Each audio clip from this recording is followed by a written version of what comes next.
அவருடைய வசனத்தை கைக்கொள்ளுகிறவனிடத்தில் தேவ அன்பு மெய்யாக பூரணப்பட்டிருக்கும்.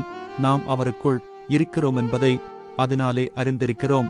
அவருக்குள் நிலைத்திருக்கிறேன் என்று சொல்லுகிறவன் அவர் நடந்தபடியே தானும் நடக்க வேண்டும். யோவான் எழுதின முதல் நிருபம் 2வது அதிகாரம் வசனங்கள் 5 மற்றும் 6.